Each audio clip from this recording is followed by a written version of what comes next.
In a village of La Mancha, the name of which I have no desire to call to mind, there lived not long since one of those gentlemen that keep a lance in the lance rack, an old buckler, a lean hack, and a greyhound for coursing, an olla of rather more beef than mutton, a salad on most nights, scraps on Saturdays, lentils on Fridays, and a pigeon or so extra on Sundays, made away with 3/4 of his income.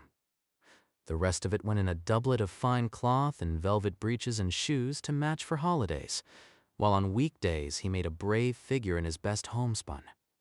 He had in his house a housekeeper past 40, a niece under 20,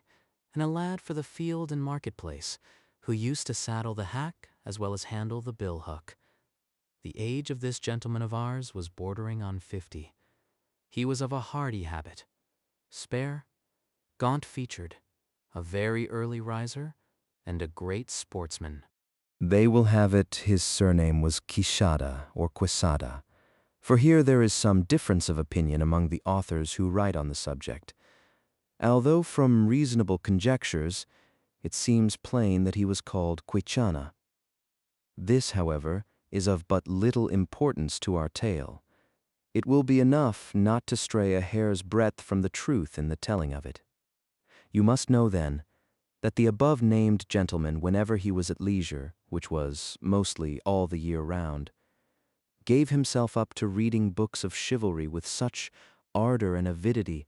that he almost entirely neglected the pursuit of his field sports, and even the management of his property. And to such a pitch did his eagerness and infatuation go that he sold many an acre of tillage land to buy books of chivalry to read, and brought home as many of them as he could get. But of all there were none he liked so well as those of the famous Feliciano de Silva's composition, for their lucidity of style and complicated conceits were as pearls in his sight, particularly when in his reading he came upon courtships and cartels, where he often found passages like, "The reason of the unreason with which my reason is afflicted so weakens my reason, that with reason I murmur at your beauty." Or again, "The high heavens, that of your divinity, divinely fortify you with the stars,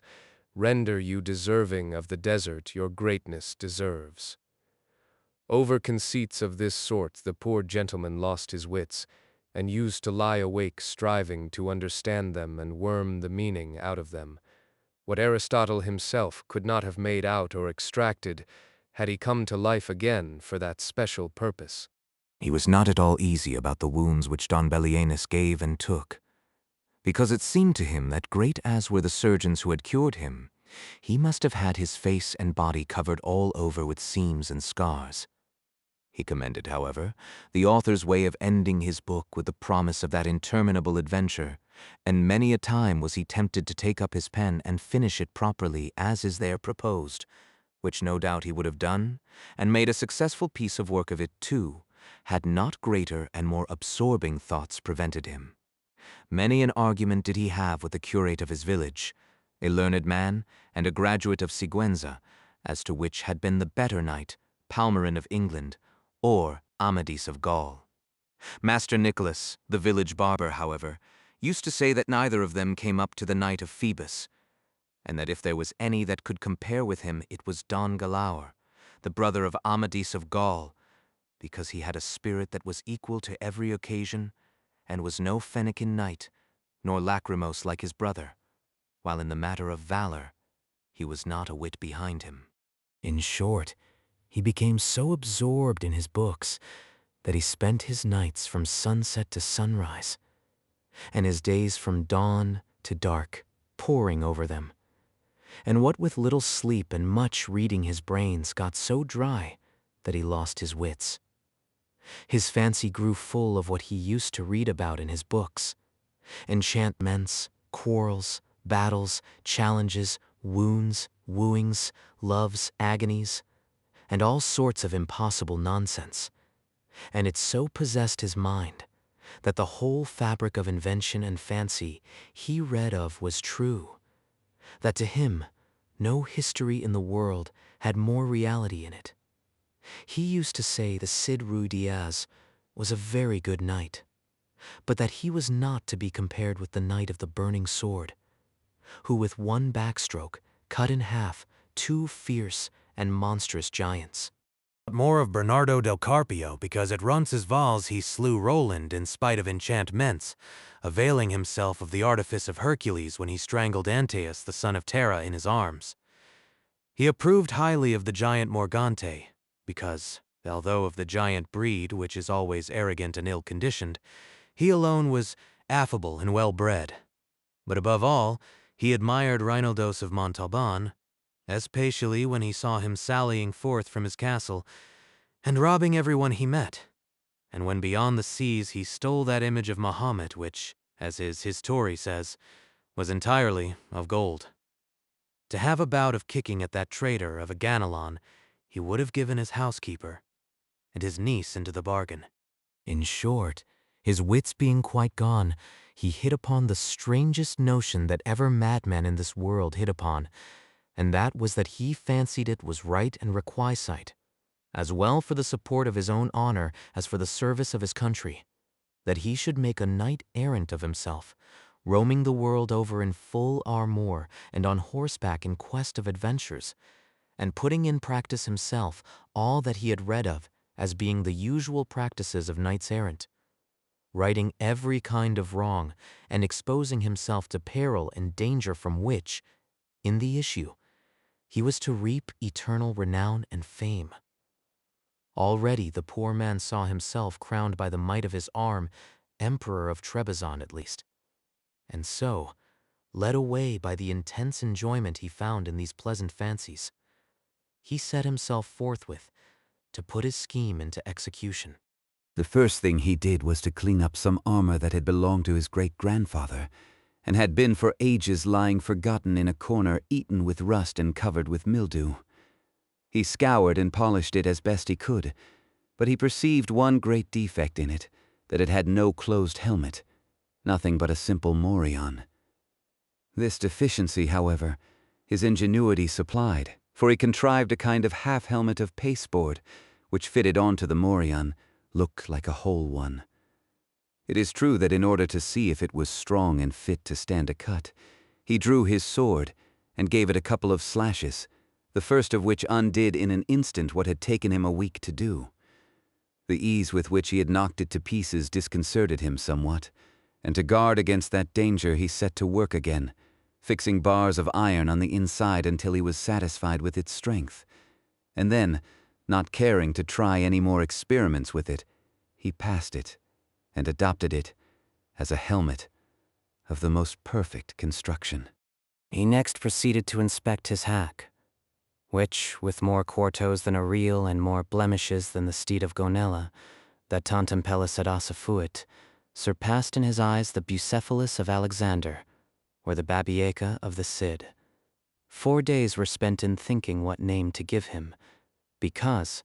as he said to himself, it was not right that a horse belonging to a knight so famous, and one with such merits of his own, should be without some distinctive name, and he strove to adapt it so as to indicate what he had been before belonging to a knight-errant, and what he then was. For it was only reasonable that his master taking a new character, he should take a new name, and that it should be a distinguished and full-sounding one, befitting the new order and calling he was about to follow. And so, after having composed, struck out,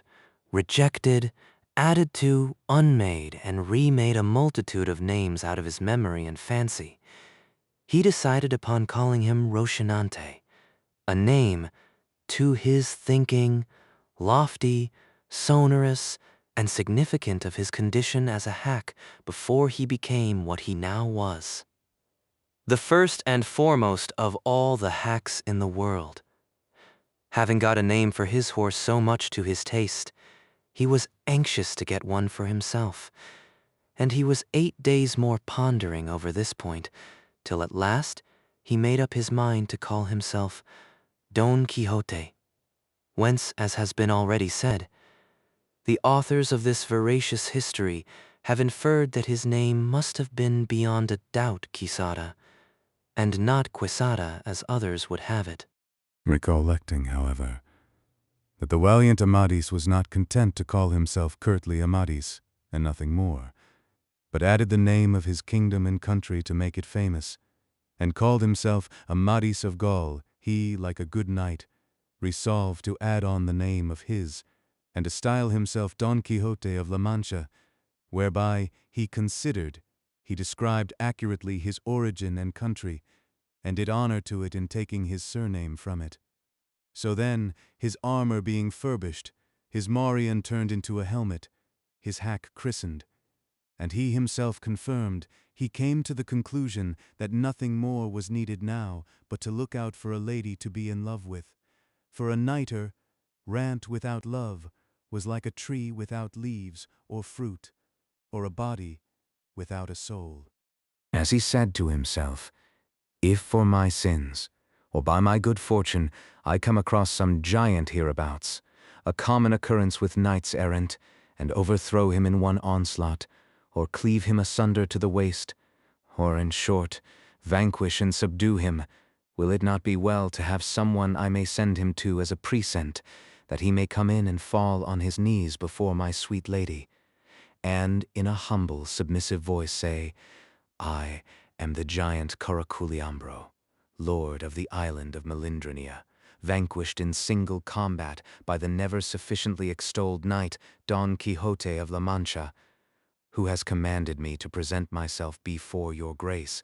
that your highness dispose of me at your pleasure.'" Oh, how our good gentleman enjoyed the delivery of this speech, especially when he had thought of someone to call his lady. There was, so the story goes, in a village near his own a very good-looking farm girl with whom he had been at one time in love, though, so far as is known, she never knew it nor gave a thought to the matter. Her name was Aldunza Lorenzo, and upon her he thought fit to confer the title of Lady of his Thoughts, and after some search for a name which should not be out of harmony with her own, and should suggest and indicate that of a princess and great lady, he decided upon calling her Dulcinea del Toboso, she being of El Toboso a name, to his mind, musical, uncommon, and significant, like all those he had already bestowed upon himself and the things belonging to him. To be continued. Please like and subscribe if you don't want to miss the next chapter.